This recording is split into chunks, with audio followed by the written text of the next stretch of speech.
What is up, Crazy West family? Today we have a different episode. We have somebody newly injured to being in a wheelchair, so we're going to talk about some interesting things. We're going to talk about how she got injured, and we're going to talk about her wanting to talk about medical marijuana and the effects it has on people with spinal cord injuries. We're going to talk about her rugby, her sports, and all that stuff. So right now I'm going to bring Miley up, and we're going to have the conversation. What's What's going on, Miley? How you doing? I'm good. How are you? Doing real good. So, tell the people a little bit about yourself and how you found out about the podcast and what you like about the podcast, and let's start the conversation.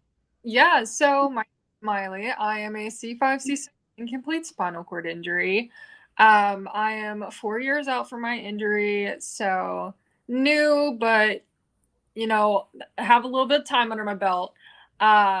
I recently started a new TikTok page, Miley Moves Adaptive.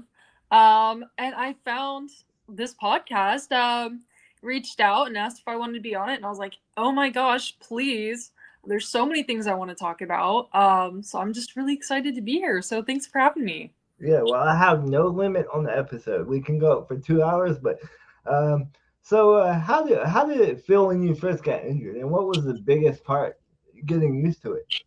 It was really frightening. So I was injured when I was 13 in a car accident. I was texting and driving, not very safe. But I was also not wearing a seatbelt. So I wrecked the car, I flipped, and I woke up on the side of the road, and my life changed completely. It was really scary, and it was a huge adjustment. But I think the biggest adjustment for me was definitely using the wheelchair and just figuring out that like there's life after a traumatic accident, and that I can keep living my life, but it's gonna look a little different. So Yeah, what was the biggest thing you had to learn about yourself and getting adjusted to your new life? I think the biggest thing I learned about myself is like this inner strength that I had no idea that I had.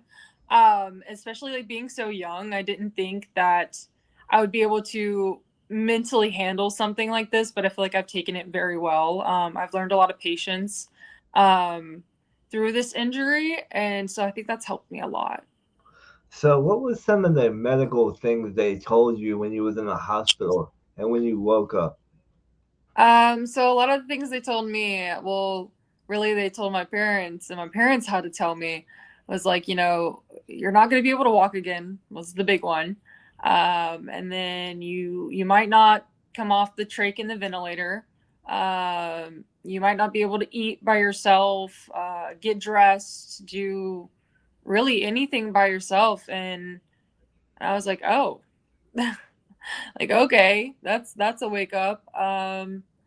And I think them saying I wouldn't be able to do those things really pushed me to do those things. So kind of worked out in my favor. Yeah, that's what I really realized through talking to you through the messages, getting this set up. You really handled the accident well, considering what happened and how early it is. Because a lot of people get down and depressed when and they don't know how to handle it. They're mad. So what's the biggest thing that you do to keep yourself motivated? I know we're going to talk a little bit about rugby. What do you first do to keep yourself motivated to adjust so well to the new life? So I had a lot of peer mentors come in and talk to me about life after a spinal cord injury, and they gave me a lot of tips and tricks. I got to work with them through like PT sessions and stuff too. So I think that really motivated me there in the beginning.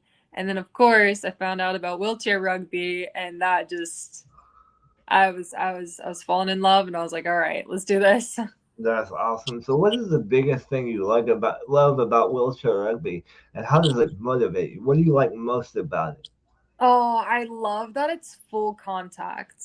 Yes. I love that even though we broke our neck, we're not letting things stop us. We're playing a somewhat kind of dangerous sport. And I love the energy and just the community behind it too. I mean, everyone is so supportive and loving, and it's absolutely amazing. That is so awesome.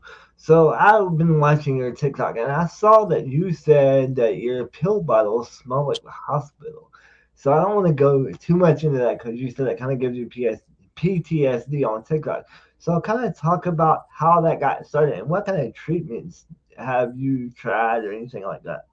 Yeah, so I struggled a lot with PTSD, especially in the beginning. Now, so I've gotten a little bit better. I still have my moments, especially with opening my pill bottles. I open them with my mouth. I don't have full hand function, just makes it easier. And sometimes I'll get hit with that that saline smell. It's just ugh, Yeah. nasty. You know what I'm talking about. Oh yeah. So I know you said you want to talk about medical marijuana. Have you tried that, or what? Have you done research around it, or what have you found that works for you surrounding that treatment method? Yeah, so I've done a lot of research into it. I've also tried a lot of stuff, and I have found what works best for like chronic nerve pain is something called CBG. It helps with like the spinal cord nerves, I think. And I have it in a lotion form, so I literally can just like rub it on my back, and it helps so much. Like, do you know like gabapentin and all those painkillers? Oh yeah, oh yeah. And it doesn't do anything for me. But using medical marijuana, especially something that has CBG in it, really helps alleviate that chronic nerve pain. Oh, okay, cool. So how did you find out about medical marijuana, and how did you first start trying it? So I found out online actually. I was following a couple different spinal cord injury creators right after my accident, and I actually cannot remember exactly who it was. But they were trying it for their like chronic nerve pain and everything, and I was like, let me give that a try. So, when I was able to go to a state that it was legal, I was able to try it, and I was like, wow, this is literally the best thing ever. I think it needs to be legal everywhere, because it helps so much. How, in what ways did it help? Let's kind of dig a little deeper on this. How did it help you, and how does it make your body feel? Yeah, so with me, like the chronic nerve pain, I constantly feel like I'm burning, but it alleviates that completely for me. So I feel normal. I feel good. It helps with my anxiety too, instead of having to take, other anxiety medications and stuff. It also helps with my muscle spasms, so I'm not having to take as much baclofen, which for me, baclofen tears my stomach up. So my stomach feels better, which means I can eat more, and also using medical marijuana can help you eat. So it just all around, it helps me feel really good and like maintain my health. I take baclofen every day, so I know all about that. I've been on it since '97. So have you really realized that it's increased your mobility better than the baclofen? Oh, absolutely. Yeah. So, I mean, I am not tight anymore. I'm very loose. Like I can stretch and not have like muscle spasms all the time. Actually able to, sit up in the morning and stretch. Which before I would use this, I literally would get thrown back into the bed by my muscle spasms, my core spasms. So I can actually move now, and it's great. I love it so much. Wow. So what was your mom and dad's reaction when you said you want to try medical marijuana? Were they for it, or were they like, we don't know about this, let's check into it? Or were they, okay, cool, let's try it? What was their reaction to that? How did they feel about it? They definitely wanted to see some research behind it. They wanted to be like, they're like, Miley, are you sure you don't want to just try it? And I was like, listen, here's the research behind it. This is why I want to try it. And they were like, okay, let's do it. Let's try it. Um and they see how much it helps me, and so they're definitely supportive of it. How easy was it to find research? Is there a lot of research, or did you have to really dig for it? And what was the three main things that you found that it helped that really made you want to try it? What intrigued you most about the research that you found?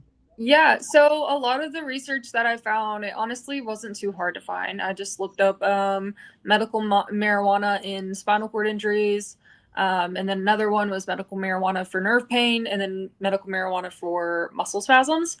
and just those three key searches that found me a lot of different articles, and I really just found, that it helps with nerve pain, it calms your body down, you don't feel like you're burning from the inside out, and I was like, oh wow, that sounds amazing, I would love that. um, So, sorry, go ahead. I cut you off. I'm sorry. oh no, you're good. And then of course like the muscle spasms, because I was dealing with really bad muscle spasms. um, and then being able to eat, because I did not eat for like 3.5 months in the hospital because I had a G tube, and so again was really hard. I didn't really have an appetite, and so it really like helped increase that appetite and get me the nutrition I needed. Yeah, how much did it increase the appetite? Was it all of a sudden, or was it gradual, or So whenever I started out using it, I was only doing like, I think like, what was it, like 10 milligram little gummies. And I thought that helped way more than taking two of my appetite increasers that I am prescribed every day. So it took like probably, I don't know, 45 minutes, an hour for the little gummy to kick in. But after that, I was ready to eat. that's crazy. Yeah. So talk a little bit about more about your accident and how it happened and how you felt when it happened. Like, what do you remember? So I remember my whole accident. Actually, I was driving to go feed my horses, which was basically like a mile down the road from my house. Um, and I decided to pick up my phone to text a friend back.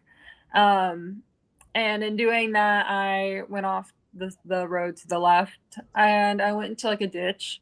I ended up overcorrecting and hit the gas instead of the brake, which caused the car to flip. I wasn't wearing a seatbelt, so I was ejected.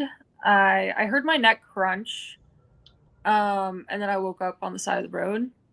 Um, After that, I was found shortly after, which was, I was very lucky. Like I said, it was a country road, so not very many people going down it. They called 911. I got in an ambulance. They took me to some random field. I got in a helicopter and I was life flighted to the nearest children's hospital. After that, I did all the emergency like MRIs and everything like that, and they found that I completely crushed my C5, and I fractured my C6, so I had to go into emergency surgery. Um, I remember waiting in the emergency room. I got to see my parents and my grandma. Yeah. And waiting for surgery. And then they took me back, and I don't remember anything for like months after that because of all the medication and everything I was on. Okay, so you don't remember nothing after that happened. So what was your initial thought when you woke up? From like when you woke up, you were in the hospital room and you're like, "Wow, I'm different." What was that initial reaction? So like after the ice and everything, when I was starting to like come to off of all the medicine, um I I was really confused. I was really like also depressed because I was withdrawing so bad off of all those other medications that I just like could not mentally comprehend what was going on. Um, so it was hard. So when you're in a moment like that, you're coming off the medication. What was the moment that kept you motivated when you got in that dark space? What did you do? What did you do to keep yourself motivated? Because you seem like a really motivated person. You seem very determined as it is. So what kept you motivated in that dark moment? At that point, I was in such a dark place that I could not keep myself motivated. So everyone around me really had to uplift me. Like all of the hospital staff, like really showed me so much love and kindness. The PTs and OTs really pushed me. Like, hey, come on! Like I know you don't feel good. I know you're depressed, but like you've got to just do like a little bit of therapy today or something like that. And that they helped me like really like kickstart that will to do stuff. So what was your friend's initial reaction when it happened, and how has those relationships got better, and how were they worse? Because sometimes when a lot of people become out of injury like that, they lose all their friends. So how did you keep them around, and what was their initial reaction? Well, I did lose most of them actually. I only kept around maybe one or two friends. They they were really scared. I think that we were all kids, you know, we were about to go into ninth grade. And I just don't think they knew how to handle something so big and so adult. Um, and so a lot of them just, you know, eventually stopped coming to visit at the hospital and then never really texted me once I got home. Um, but a couple of them became like my closest friends and like the best friends I will ever have, and learned how to do like all the health stuff and learned how to help me and pick me up like a baby and transfer me when I couldn't transfer myself. And That's so I nice. think that helped a lot with like my mental. What kind of stuff do you and your friends do now versus before the chair? Um, a lot of me and well, honestly, we do a lot of the same stuff. That's awesome. Really do. We still like go bowling. That was like one of our things. We love bowling uh, So, is downtown. it, do you still swing the ball like before? Or do you how do you adapt the bowling? So I use one of the ramps now. Actually, I don't have the finger function to be able to hold. So you use a little dinosaur. Yeah, just push it. That's cool. Yeah. So how do you think rugby's really helped you? And what's the biggest thing you've learned about yourself through playing rugby? That I am not. Um, Let me think. What was I gonna say? Sorry. It's all right. I'll That put you on the spot. a pushover, that I can stand my ground. Because rugby is very male dominated. So a lot of guys on the court. I'm actually the only girl on my team, so it's really taught me, you know, to have a lot of confidence, to stand your ground, and to not, you know, be a pushover. Even though I'm tiny, I'm not gonna like let these men push me around the court and stuff. You know. That's cool. So going back to your days in the hospital, what's the most funniest moment you had with your friends, nurses, or anybody that it really changed their perspective of somebody with a disability, and it gave them confidence that you can do this and you got this and they can help you. Um, so I think, well, a really funny moment in the hospital, I had a break and I was doing a bunch of breathing trials, working on getting off the ventilator, and I had a certain kind of like cap on it so you could talk. Well, the cap like broke in a weird way, and I just sounded like a duck when I talked. And I think it really like it made everyone laugh, all of the nurses, my family, friends, like everybody who was there. And it really like I think brought a little bit of light to that moment, because I was in that moment like struggling with the trach trials a little bit and getting discouraged. So that right like really brought some light, you know? Yeah, yeah. So is there anything you can do now that you couldn't do before the accident?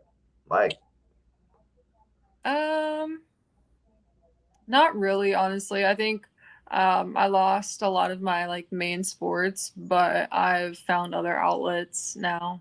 what's your biggest outlet other than rugby? Other than rugby is probably my art. I wanted to get some to like bring up and show you, but it's really all on like furniture and stuff. I do a lot of just like doodles and stuff like that. To help me. I love to draw when I'm anxious or like feel like I might have a PTSD attack. It really helps like regulate me. Awesome. So I've been asking you all the questions, but what do you want to tell the people? What's your message to everybody, and what do you hope to do through being on TikTok, Instagram, and now being on a podcast? What do you want to take this, and what do you want to do now that you're in a chair? What's your biggest thing that you want to be an advocate for, and things like that? Yeah, so my biggest thing is spreading awareness about spinal cord injuries and preventing maybe just one person from texting and driving and driving without wearing a seatbelt. That's my big message, guys. Don't text and drive. wear your seatbelts. Please be safe and pay attention to your surroundings, because spinal cord injuries can be preventable. Um, and so yeah, that's really just spreading awareness. I want to educate and show that nothing's gonna hold me back. That's awesome. So do you have plans to use thoroughbred horses? Do you have to give that up, or what are you doing with that? I've put that on hold for now. I am really pursuing those rugby dreams, but I hope to eventually get back in the saddle. Awesome. So what is you said rugby dream. So what is your biggest rugby dream that you want to do? Like, are you trying to go Paralympics? Or are you trying to? I would hope to eventually. Right now, I'm working with some women on going to the Women's International Cup. We're hoping to go in 2026. Um, so hopefully that'll be my like step into hopefully working my way to the Paralympics. We're trying, but that's end goal is Paralympics. Awesome. So we've talked about Murder Ball off the podcast. What do you think that what kind of effect did that movie have on you? What did you think when you first saw it? My first thought was, what in the world? Like, what is this? This is insane. But I was also like so intrigued. I wanted to learn more. I wanted to get in a chair. I wanted to try it. And so it really just like ignited that spark, that little bit of like that I needed to get into it. And I was so supported by like my PTs and stuff in the hospital. They found me a chair to try. I got to get in it. I just fell in love. Yeah, so I saw on your social media you're trying to raise money to get a chair, right? Is that what I saw? So it's not money to get a chair. It's actually just to travel with my team because it's so expensive. We have a little bit of help, but it's not a lot. And I'm also um, I'm playing with a women's at large team this year to get ready for that women's international cup. So two teams, lots of tournaments, lots of flying, hotel, rental car, tournament fees. So that GoFundMe is to help with all of that. Awesome. So you're still able to drive, like you still drive, correct? I mean, I take it you do. I do drive. I'm working on getting all my driving stuff done. I'm still not driving like super long distances. Still, it's just around town, but I'm building up my tolerance. Awesome. So, what do you think the biggest thing that you've learned about your parents, about the relationship being in a chair versus not being in a chair? What's the biggest thing you've learned about each other? Wait, can you repeat that? Sorry, it glitched out a little bit. What's the biggest thing you learned about your parents in that dynamic? How did it change for the better? Like, have you guys got closer, or have y'all learned something about each other? Because I just want to paint the picture for people that may be newly injured, that how it can positively affect that relationship. Yeah, so I think me and my parents have definitely gotten closer. I think that they realize like life is short and it can end, and then things can happen. So we've gotten closer. We talk about a lot more things now. We don't really like keep secrets or anything like that. We're pretty open, and yeah, I think we've gotten a lot closer. What do you think the biggest things your friends would say they've learned about you and you've learned about them? Um, Honestly, the biggest thing they've learned about me is that, the things y'all are learning, that I really will not let anything hold me back. I'm a big go-getter. I'm motivated, and I'm here to motivate others also. And so I love being there for my friends, having their back, and if I have to get onto them, I will, but I'm like, come on, dude, you got to do your workout today. Uh, So, yeah. so after you're a motivator, you motivate them to do more than they can do because you're in that situation. So they motivated you, so now you motivate them. Oh yeah, for sure. That's awesome. So if you could have a movie made about you, what would it be and who would play you? Oh, that's a good one. I would love if Sadie Sink played me just because I absolutely love her. I think we look a little bit alike. But I don't know what the name of it would be. But it would definitely be a crazy movie. Awesome. So as we wrap this up, what do you want to tell the people as I let you go? Do you have any last words of encouragement? Anything that you learned from being on the podcast? You want to do more of this, less of this, or how was it? How was it? This is awesome. Like I think everybody needs to go watch some more episodes. I was actually I was watching some late last night in bed, right before I went to bed, and I love the the variety of people that you bring up here. And it's just awesome. And I think that also I want everybody to know that, you know, it's spinal cord injury doesn't stop you. It doesn't have to. It's all about how you like want to live your life and choose to live your life. And if you want to keep going, keep going, because you can do the hard things. You can do the hard things. Awesome. So what's been your favorite episode? What episode would you tell everybody they need to go watch after this episode? Oh, is it? It's your one with Miss Wheelchair. Awesome. Yeah, yeah, that one was definitely my favorite. Um, Also because like I would like to get into that stuff eventually.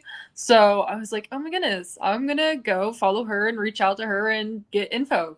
Yeah, I will tell you this. The cool thing about Miss Wheelchair is it's not about like the way you look. It's not really a beauty pageant. It's more about your advocacy and what you do for the community and disabilities. So that'd be great. Yeah, and I would love to do that. I think I have really good speaking skills and advocacy skills. So hopefully, eventually, maybe I'll be Miss Wheelchair America or Yeah, something. and I'm a huge advocate myself. So if you're ever doing any projects or anything, and I can help you out, let me know. Awesome, dude. You are literally the best. Thank you so much for having me on. This has been so fun. No problem, and I hope to see you again. Well, we're gonna keep in touch now. We got TikTok, Instagram, and all that, so we'll keep in touch. Oh, yeah, for sure. Oh yeah. All right. Well, it's good talking to you. Yeah, you too. All right. Bye bye. Bye.